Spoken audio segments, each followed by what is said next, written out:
Welcome back again. If you're just joining me, I'm Dr. Brinen. I'm at Vanderbilt University Medical Center, where I'm an assistant professor of psychiatry and behavioral sciences. What we're going to focus in on right now is the idea of sort of introducing and using mindfulness as a part of really any intervention in any CBT for psychosis. I'm going to think about it really in the construct of the protocol for recovery-oriented CBT for psychosis. But I mean, this is just a nice way of introducing it anyway. Mindfulness is really powerful. It's really powerful for a number of reasons. And I think one of the biggest powers that it has is everybody does mindfulness, right? So there is nothing particularly stigmatizing about me when we do mindfulness, right? And so you can do mindfulness with your mom, your dad, your coworker, right? You know, there's mindfulness apps everywhere, right? So it's a really nice intervention to bring into therapy, partly because it's so normalizing, right? And so the individual can sort of do it with other family members, right? So if mom has high blood pressure, mindfulness is helpful, right? If dad has chronic pain, mindfulness is helpful, right? If older brother is really stressed out because of work and his kids, mindfulness is helpful, right? So the individual that we're doing this with can now bring it back to their family, sort of be a little bit of a hero. We'll arm them to when people are like, oh, is this that hippy dippy stuff, which is fine. But it's really kind of just focusing on it.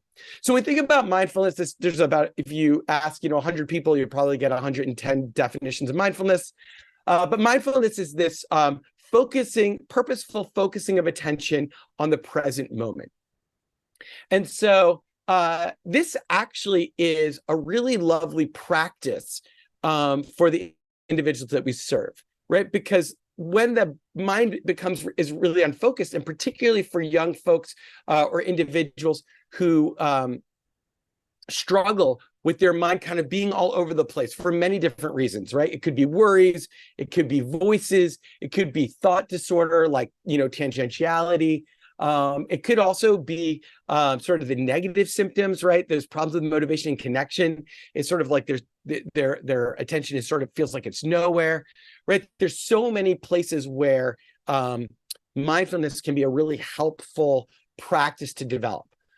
One of the things I'd caution is we don't want to use and introduce mindfulness there's nothing bad about it, but mindfulness is better when it's a practice that an individual engages in regularly versus a fire extinguisher that they pull out, right? They go, oh, my brain's all over the place. Psst. Mindfulness. Mindfulness can be used if, say, I'm going to a meeting and all of a sudden my brain starts going all over the place.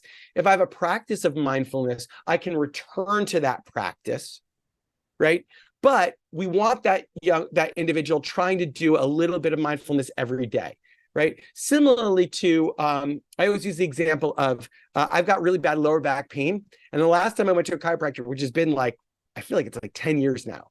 The chiropractor, as they finished up with my lower back, said, here's some stretches for your legs. And I said, oh, but it was my lower back. And he goes, your legs are attached to your lower back. I go, oh. And so when you stretch your legs out, you release your lower back. Now, granted, if my lower back hurt right now, stretching my legs would help. What helps better is having a regular practice of stretching. Same is true for mindfulness. Bringing my attention to the present moment will help, but if I have a regular practice of it, right, my brain is going to be trained in that way of, oh, I can bring my attention over here. And so that's where we want to sort of differentiate mindfulness, encouraging it as a regular practice for a young person that we are working with. So a nice place that I oftentimes start my introduction of mindfulness is oftentimes as a part of activation, right? If we think about activation of the adaptive mode, right, that's where we sort of really approach that individual and try to draw them out. And we oftentimes think of sort of activities or sort of communication priming, right? Getting somebody chit-chatting about stuff. But many people come in and they're really distressed, right? Their brain is going a mile a minute, and that's really bothering them. Their voices are out of control. Their attention is just spread in a million places. And that doesn't feel good, right? It doesn't feel good on a day-to-day basis. It really doesn't feel good when I'm sitting across from my provider. And so one of the things we can do is notice the distress. I go, gosh, man, it feels like there's a lot going on, right? It feels like there's just, your brain is just kind of going a mile a minute and there's just like nothing stopping it. Is that distressing? Does that bother you? Right. And even if they say, no, it's fine, being like, really? Because that would stress me out. Like, doesn't it stress you out? Would you want like a timeout? Right? Would you like just like a break from it? Right. So we're introducing the idea of, right, and this is the rationale of the intervention, right? So we're noticing that seems distressing, saying, would you like a quick timeout? Would you like just a break from it? If they go, yes, go, okay, great. Well, what if we just try some mindfulness?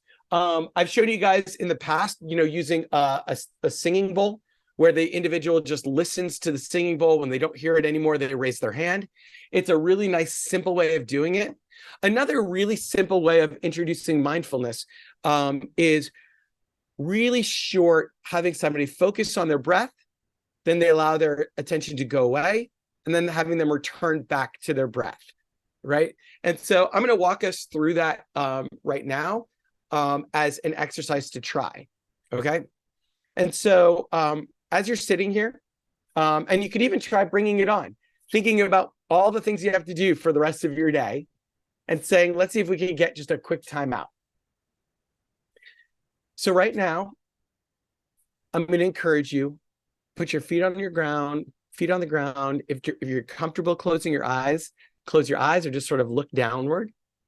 And I want you just to take a nice deep breath in. As you breathe out, I want you to close your eyes.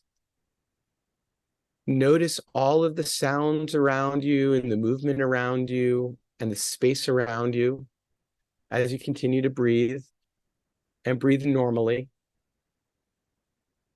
Now I want you to bring your attention to your breath. Don't try to change your breath. Don't try to adjust your breath in any way. Just notice your breath as it goes in your nose, out your mouth. Pay attention to your breath and the places that it fills in your body. And notice as it's going in and as your breath is going out. If your attention wanders away, which is what your brain is likely to do, just gently guide it back to the breath as it falls into your body and flows out of your body. Notice the temperature of the air as it goes in your nose, the temperature of your air as it comes out your mouth. For a moment, allow your attention to go wherever it wants to go. Don't try and focus it.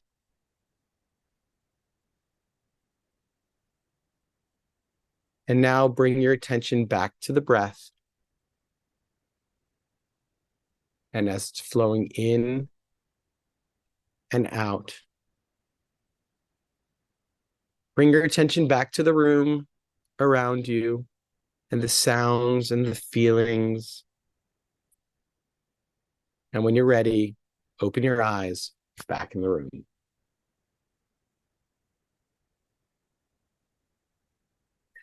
So that's just a really simple focusing in on the breath, right? And as you're sitting here, I encourage you, pay attention to what that felt like for you. As an individual gains benefit, you might actually incorporate that into the session.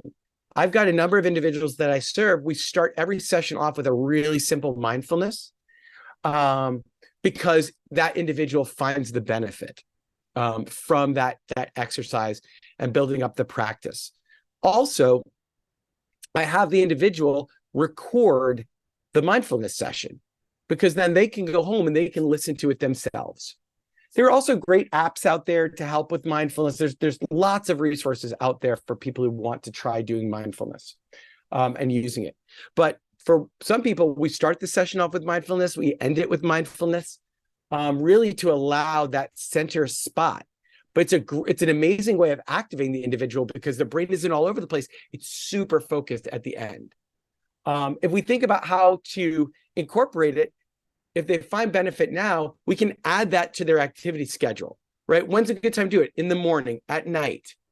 And then reminding them, if you find a moment where your brain's all over the place, just take a couple moments to sit, focus on your breath, focus where it's filling in your body, focus as it comes out, right? Reminding themselves that it's okay for your mind to wander off. That's what minds do. We're just going to gently bring it back with some non-judgmentally, with a lot of compassion toward themselves. But having an individual incorporate that into their daily practice. There are actually 2 videos that I posted that I made with a version of that mindfulness, and then there's one that's like a little bit more of a mindfulness. I'm going to keep sort of popping those up there. So when we're thinking about how do we introduce it, I think one of the areas where we sometimes fail when we're introducing mindfulness is we essentially try to introduce 3,000 years of mindfulness practice in a 3-minute session. Slow and steady wins the race in any behavioral change. Start simple, start small, right? Again, start with attention focus that, oh, maybe I can bring my attention here, right? And then inviting the attention there, and then noticing your ability to direct the thoughts where you want to, right? I'm not controlling it. I'm just saying that I can shift my attention from one thing to another. Start adding some compassion regarding the mind, right? Being non-judgmental. So yeah, your mind is going to wander away. That's fine. That's what minds do. We're just going to gently invite your mind back to sitting here and focusing in on it. There's going to be days where that's really easy. There's going to be days where that's really hard, but we're not going to kind of beat ourselves up for it, right? Just like stretching, there's days where the stretches feel really good. There's days where stretches don't feel really good. Same thing for mindfulness. There's days where it's going to be really easy. There's days where it's going to be hard, but we just keep gently bringing it back. Similarly, the way if a toddler sort of wandered off, we would gently bring that toddler back to where we want them. So again, we're going to start noticing things without judgment, right? So I might notice sort of the feelings in my body. I'm not going to say I'm in pain. I'm not going to say I'm worried. I'm not going to say I'm scared. I'm just going to notice that my muscles are tense, right? And that's that idea of introducing this idea of beginner's mind, really not judging, not bringing any preconceived notions, just sort of noticing what it is, almost like they've sort of fallen off of another planet and are seeing something for the very first time, getting the ability to notice that. And partly, if you want to incorporate mindfulness into your practice, you need to incorporate a mindfulness practice into your own life, right? You don't want to be sort of like one chapter ahead, like an instrument teacher sometimes does, where they're like one chapter ahead in how to teach flute. You want to have sort of a good facility. You don't have to do like a 10-day mindfulness retreat. You can if you want to, but really having that practice in your life, if this is something that you want to incorporate with individuals. Also, if you're going to start incorporating it, it's something that's nice that you actually can share with the young person that you're serving. And go, oh, I'm actually going to try doing this a little bit more too. And like I said, there's great apps out there that can walk you through it. There are great books out there. There's lots of resources out there. Mindfulness is obviously sort of a big thing that people are doing. But again, slow and steady, bringing it in as a simple gift for the person, right? And then having them notice, oh, that does feel better. It's not that I can control my thoughts.